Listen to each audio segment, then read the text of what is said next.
मैं शिव हूं, न आरंभ हूं न अंत। मैं वह मौन हूं जिसे तुम ध्यान में सुनते हो। मैं वह अग्नि हूं जिसमें तुम्हारा अहंकार जलता है। मैं वह जल हूं जो जीवन देता है और वही विष भी जो सब कुछ सह जाता है। लोग मुझे देवताओं का देव कहते हैं, महादेव। लेकिन क्या तुम जानते हो, मैं कोई रूप नहीं, मैं तो अनुभूति हूं। मेरे सिर पर चंद्रमा है, शीतलता का प्रतीक। मेरी जटाओं में गंगा, शुद्धता का प्रवाह, और मेरी आंखों में करुणा। पर जब तीसरी आंख खुलती है तो अधर्म की सारी सीमाएं जल जाती हैं। मैंने विष पिया, हलाहल। क्यों? क्योंकि जो संपूर्ण हो वही संहार सह सकता है। मैं न भागा न छिपा, मैंने सारी पीड़ा अपने कंठ में रोकी ताकि सृष्टि बच सके। मैं योग का स्वामी हूं, योगेश्वर। क्योंकि जो भीतर का संन्यास समझ गया वही बाहर की दुनिया को जीत सकता है। मैंने न किसी राजमहल में जन्म लिया, न मुझे सिंहासन की लालसा है। मैं श्मशान में भी बैठ सकता हूं और कैलाश पर भी, क्योंकि मेरे लिए स्थान नहीं, सत्य महत्व रखता है। मैंने पार्वती को स्वीकारा क्योंकि प्रेम भी मेरी ही अभिव्यक्ति है। और जब मैंने अर्धनारीश्वर रूप लिया तब मैंने यह सिखाया कि नर और नारी दोनों मिलकर ही पूर्णता बनाते हैं। मेरे भक्त कहते हैं, हर हर महादेव। पर क्या तुम जानते हो इसका अर्थ क्या है? हर हर यानी हर व्यक्ति में शिव है। महादेव केवल कैलाश पर नहीं बल्कि हर आत्मा में वास करते हैं। हर वह व्यक्ति जो सच्चा है, निर्भय है, जो अपने भीतर झांकने का साहस करता है, वही शिव को जान सकता है। मेरी पूजा फूलों से नहीं होती बल्कि सच्चे मन और आत्मा की भक्ति से होती है। मैं कोई सौदेबाजी नहीं करता, मैं वही देता हूं जो तुम्हारी आत्मा के लिए उचित हो, न ज्यादा न कम। आज जब तुम मुझसे कुछ मांगने आओ तो सिर्फ एक बात मांगना, स्वयं को जानने की शक्ति। क्योंकि जो स्वयं को जान लेता है वो मुझे पा लेता है। मैं बाहर नहीं हूं, मैं तुम्हारे भीतर हूं, तुम्हारे हर सांस में, हर संकल्प में, हर मौन में। मैं हूं सत्य का स्वरूप, ज्ञान की ज्वाला, ध्यान की गहराई। बस अगर तुमने एक बार अपने भीतर उतरना सीख लिया तो तुम जान जाओगे तुम ही शिव हो। हर हर महादेव नमस्कार। आज मैं आपके सामने एक ऐसे परम तत्व की वाणी लेकर आया हूं जो समय से परे है, जो आदि है, अनंत है, जो स्वयं में सृष्टि है और सृष्टि में स्वयं। मैं आज आपको वो सुनाने जा रहा हूं जो स्वयं भोलेनाथ महादेव हमसे कहना चाहते हैं। कल्पना कीजिए, अगर शिव स्वयं बोले तो वह क्या कहते? ये केवल एक नाम नहीं है, ये एक अनुभव है, एक चेतना है, एक मौन है जिसमें समूचा ब्रह्मांड समाया हुआ है। कौन है भगवान शिव? कोई कहे वे संहार के देवता हैं, कोई कहे वे योगियों के आराध्य हैं, कोई कहे वे तांडव करते हैं, पर सच कहें तो वे हैं शून्य और अनंत के बीच का सेतु। शिव वह है जहां विचार समाप्त होते हैं और अनुभव आरंभ होता है। वे ना जन्म लेते हैं ना मरते हैं। वे काल के पार हैं, महाकाल हैं। जटाओं में बहती गंगा, कंठ में भरा विष, नेत्रों में करुणा और माथे पर तीसरी आंख। ये सब प्रतीक हैं उस शक्ति के जो जीवन को पूर्ण बनाती है। शिव त्याग है, तप है, मौन है, संगीत है। वो कैलाश में ध्यान मग्न है पर हर भक्त के हृदय में जीवंत है। जब कोई संसार से थककर भीतर की ओर देखता है तो वहां शिव मिलते हैं कि गहराई में, मौन की गूंज में, श्वास की स्थिरता में। शिव का डमरू बजता है और सृष्टि की ध्वनि गूंज उठती है। वो नटराज बनकर नृत्य करते हैं तो ब्रह्मांड की गति जन्म लेती है। वो संहार करते हैं पर केवल अज्ञान का, वे विनाश करते हैं पर केवल अहंकार का। उनका हर रूप हमें भीतर झांकने को कहता है। उनकी तीसरी आंख हमें हमारे भीतर छुपे सच से मिलाती है। शिव के पास सब कुछ है पर वे निर्लिप्त हैं। वे सर्वशक्तिमान हैं पर पूर्ण विरक्त। उनकी यही स्थिति हमें सिखाती है कि शक्ति का अर्थ है स्थिरता, अधिकार का अर्थ है त्याग। वे आदियोगी हैं, योग के मूल स्रोत। उन्होंने अपने ज्ञान को सप्त राशियों को सौंपा और योग का बीज पूरे संसार में बोया। शिव की पूजा केवल फूलों से नहीं होती, वो पूजा होती है जब हम सत्य बोलते हैं, जब हम प्रेम से देखते हैं, जब हम अपने भीतर के अंधकार को पहचानते हैं और प्रकाश की ओर बढ़ते हैं। जब हम नमः शिवाय का जाप करते हैं तो ये केवल मंत्र नहीं होता, ये आत्मा की पुकार होती है उस अनंत शक्ति की ओर। चलो शिव की ओर चलें, भीतर की ओर चलें। जहां मौन है वहां शिव है, जहां शांति है वहां शिव है, जहां प्रेम है वहां शिव ही शिव है। नमः शिवाय, नमः शिवाय, नमः शिवाय। अब सुनते हैं भगवान शिव और पार्वती की बातें जो सुनी ही नहीं होगी। अब सुनिए। हे नाथ, आप मौन रहते हैं, पर मैं हर मौन में आपकी वाणी सुनती हूं। आपने कभी मुझे प्रेम नहीं कहा, पर आपकी दृष्टि ने मुझे सिखा दिया कि प्रेम क्या होता है। निशब्द, निराकार, निर्विचार। मैंने आपको पाने के लिए तप किया, पर जब पाया तब जाना कि आप तो कभी दूर थे ही नहीं। आपकी जटाओं से बहती गंगा हो या कंठ में अटका हुआ विष, हर रूप में आप त्याग के स्वरूप हैं। कैसे कोई आपसे प्रेम न करे। हे शिव, जब आप ध्यान में होते हैं तो मैं प्रतीक्षा करती हूँ, न केवल एक पत्नी की तरह बल्कि एक शिष्या की तरह जो गुरु के मौन से ज्ञान पाना चाहती है। लोग कहते हैं आप संहारक हैं, पर मैंने तो आपको सृजन करते देखा है। मेरे धैर्य को, मेरी शक्ति को और इस संसार को। आपने मुझे केवल अर्धांगिनी नहीं बनाया बल्कि शक्ति कहा, और यह कहकर आपने स्त्री के अस्तित्व को पूर्ण कर दिया। हे नीलकंठ, आपने विष पिया ताकि संसार बच सके, किंतु मुझे लगता है आपने मेरा दुख भी अपने कंठ में समा लिया है बिना कुछ कहे। जब आप नटराज बन नृत्य करते हैं तो मेरा हृदय भी थिरक उठता है, क्योंकि आपके हर कदम में मैं ब्रह्मांड की धड़कन महसूस करती हूँ। और जब आप मौन हो जाते हैं तो वह मौन मुझे कहता है कि पार्वती, तू ही मैं है और मैं ही तू हूं। थोड़ा मौन रखें, फिर पार्वती का समर्पण। पार्वती धीरे से, हे प्रभु, मुझे बस इतना आशीर्वाद दो कि जब मेरी चेतना बिखर जाए तो आपकी दृष्टि मुझे फिर से समेट ले। मैं शक्ति हूं, पर आप बिन अधूरी। आप शिव हैं, मैं आपकी शिव। नमः शिवाय। जब आंखें बंद होती हैं और मन की चंचलता शांत होती है, तब भीतर एक गहरी निःशब्दता उतरती है। उसी निःशब्दता में कोई है जो शब्दों से परे है, रूप से परे है, विचारों से परे है। वही है शिव।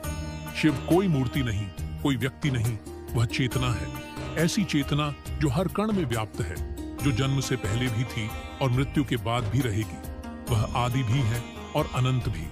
उन्हें किसी स्थान, किसी काल की सीमा नहीं बांध सकती। शिव वह है जो सृजन से पहले थे और संहार के बाद भी रहेंगे। वे हैं शून्य, जो सब कुछ समेटे हुए हैं। जब मन भ्रमित होता है, जब जीवन दिशाहीन लगता है, तब शिव की ओर देखना केवल एक धार्मिक क्रिया नहीं होती, वह आत्मा की पुकार होती है। एक वापसी अपने मूल की ओर। उनका शरीर भस्म से ढका है, जो यह याद दिलाता है कि यह शरीर भी एक दिन भस्म हो जाएगा। उनके माथे पर तीसरी आंख है, जो प्रतीक है जागरण का, भीतर देखने का, उस सत्य को देखने का जो दो आंखों से नहीं दिखता। शिव यानी भूत का डमरू केवल एक वाद्य नहीं है, वह ब्रह्मांड की पहली ध्वनि है। AUM, वह ध्वनि जिससे सब कुछ उत्पन्न हुआ।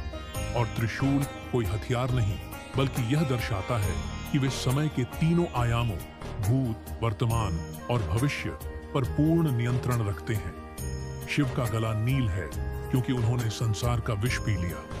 वे वह शक्ति हैं जो पीड़ा को भी अमृत में बदल सकती है। उन्होंने न विष को बाहर निकाला न निगला, बस धारण कर लिया, क्योंकि वे जानते हैं कि संसार को संतुलन की आवश्यकता है। शिव श्मशान में रहते हैं, वह स्थान जहां जीवन और मृत्यु का भेद मिट जाता है। यह हमें यह सिखाता है कि असल में सब कुछ क्षण भंगुर है। न कोई अपना है, न पराया, न कुछ स्थायी है, न कुछ शाश्वत। शिव केवल सत्य है। शिव की भक्ति सरल है, जैसे वे स्वयं हैं। न उन्हें सोने के सिंहासन चाहिए, न शाही वस्त्र। उन्हें चाहिए केवल एक सच्चा हृदय, एक बिल्वपत्र, एक लोटा जल और कुछ श्रद्धा। यही उन्हें प्रसन्न करने के लिए पर्याप्त है। जो शिव को जानता है वह संसार के झूठे भ्रम में नहीं फंसता। वह जानता है कि जीवन एक यात्रा है और शिव उस यात्रा के अंत में नहीं, शुरुआत में ही मिल सकते हैं, यदि हम भीतर उतरना जान लें। शिव ध्यान में मिलते हैं जब हम विचारों के ऊपर उठ जाते हैं। शिव मौन में मिलते हैं जब हम शब्दों से थक कर चुप हो जाते हैं। शिव समर्पण में मिलते हैं जब हम स्वयं को उनके चरणों में छोड़ देते हैं। और तब भीतर एक अलौकिक शांति फैलती है। न कोई भय रहता है, न कोई अभाव। जो शिव को पा लेता है वह स्वयं को पा लेता है, और जो स्वयं को पा लेता है वही वास्तव में मुक्त हो जाता है। इसलिए शिव की आराधना केवल पूजा नहीं है, यह एक मार्ग है, एक अंतरयात्रा, एक जागरण। यह सब कुछ त्यागने की नहीं, बल्कि सब कुछ पहचानने की यात्रा है। शिव भीतर है, चुपचाप, शांत, जागृत। सुनो, अगर ध्यान से सुनो तो भीतर से वही ध्वनि आती है, AUM, नमः शिवाय। यदि आप इसे किसी विशेष रूप में बदलना चाहें, जैसे मंच पर पाठ, ऑडियो वाचन, ध्यान निर्देश या कथा शैली, तो मैं उसमें भी सहायता कर सकता हूँ। शिवनाथ का आत्मसम्मान उनके व्यक्तित्व की सबसे बड़ी विशेषता है। वह न केवल अपने आप में दृढ़ और अडिग है, बल्कि अपने सिद्धांतों और आदर्शों के प्रति पूरी ईमानदारी से खड़े रहते हैं। उनकी आत्मसम्मान की भावना अहंकार नहीं होती, बल्कि वह एक गहरा सम्मान होता है जो स्वयं की पहचान, मूल्य और सत्य के प्रति होता है। जब हम शिव जी के इस आत्मसम्मान को समझते हैं तो हमें पता चलता है कि इसे केवल अपने लिए नहीं, बल्कि दूसरों के लिए भी बढ़ाना आवश्यक है। शिव जी की शिक्षाएं हमें यह सिखाती हैं कि आत्मसम्मान का मतलब दूसरों को नीचा दिखाना या अहंकार में डूब जाना नहीं है। इसका असली अर्थ है अपनी शक्तियों, कमजोरियों और सीमाओं को समझना और फिर भी खुद पर भरोसा रखना। जब हम अपने अंदर इस तरह की मजबूत आत्मसम्मान की भावना पैदा करते हैं, तो वह अपने आप ही हमारे शब्दों, कर्मों और व्यवहार से दूसरों को भी प्रभावित करती है। इस तरह हम शिव के आत्मसम्मान को दूसरों में बांट पाते हैं। यह बांटना कोई भौतिक चीज नहीं, बल्कि एक भावना, एक आदर्श, एक व्यवहार है जिसे हम अपने जीवन में अपनाकर दूसरों तक पहुंचाते हैं। जब हम शिव के साहस, संयम, धैर्य और सच्चाई के मूल्यों को समझकर उन्हें अपने जीवन का हिस्सा बनाते हैं, तो हमारे आसपास के लोग भी उसी ऊर्जा से प्रेरित होते हैं। इस प्रेरणा के कारण उनके अंदर भी आत्मसम्मान जागृत होता है, जो उन्हें अपने जीवन में सही निर्णय लेने और सम्मान के साथ जीने की ताकत देता है। इसके अलावा शिव का आत्मसम्मान यह भी सिखाता है कि हमें कभी भी दूसरों के दबाव में खुद को कमतर नहीं समझना चाहिए। अपनी पहचान और मूल्यों के प्रति सम्मान बनाए रखना और दूसरों के साथ भी सम्मान से पेश आना ही असली आत्मसम्मान है। जब हम यह संदेश दूसरों तक पहुंचाते हैं, तो हम उनके आत्मसम्मान को भी मजबूत करते हैं। भगवान शिव अपने भक्तों से बहुत गहरी और व्यापक अपेक्षाएं रखते हैं, जो केवल बाहरी पूजा या धार्मिक अनुष्ठानों तक सीमित नहीं है, बल्कि जीवन के हर पहलू को समेटे हुए हैं। वे चाहते हैं कि उनके भक्त सच्ची श्रद्धा, पूर्ण समर्पण और निरंतर भक्ति के साथ उनके मार्ग पर चलें। शिव जी की भक्ति का अर्थ केवल मंदिर जाकर पूजा करना या तिलक लगाना नहीं है, बल्कि यह एक ऐसी जीवन शैली है जिसमें व्यक्ति के विचार, वचन और कर्म तीनों शिव की शिक्षाओं के अनुरूप हों। सबसे पहले भगवान शिव चाहते हैं कि भक्तों के मन में उनके प्रति अनंत श्रद्धा हो।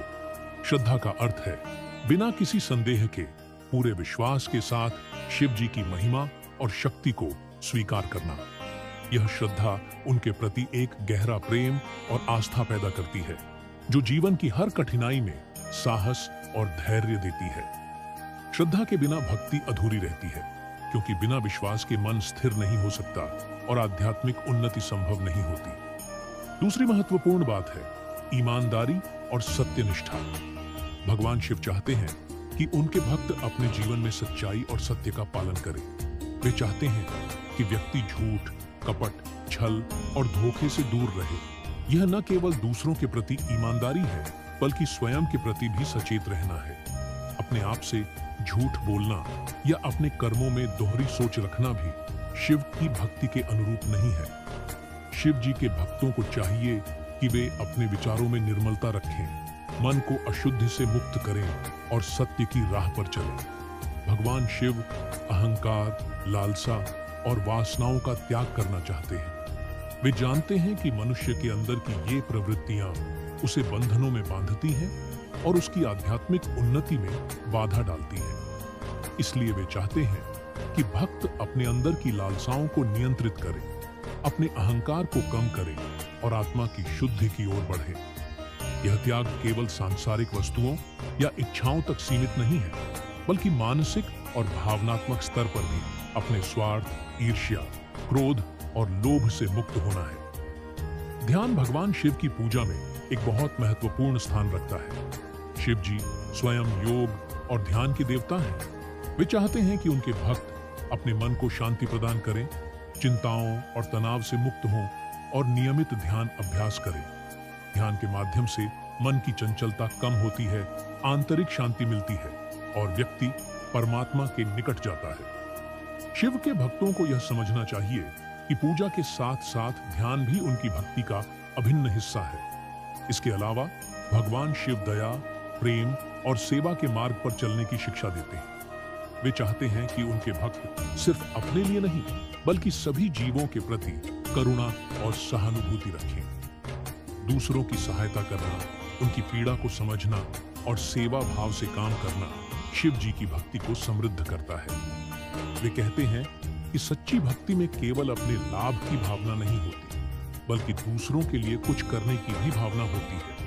इस प्रकार की सेवा से मन बड़ा होता है और भक्त अपने आप में दिव्यता का अनुभव करता है।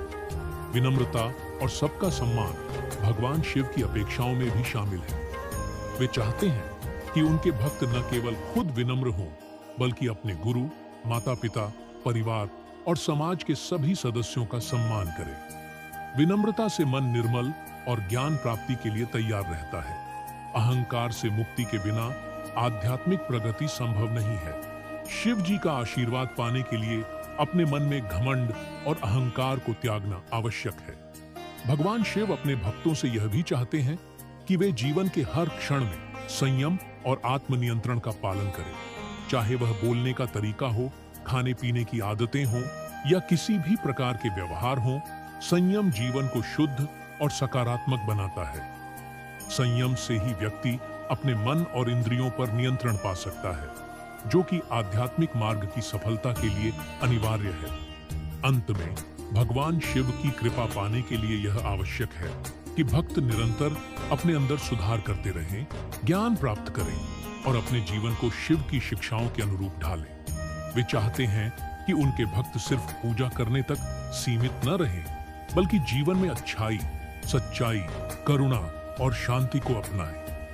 ऐसी भक्ति ही शिव की कृपा और मोक्ष की प्राप्ति का मार्ग खोलती है।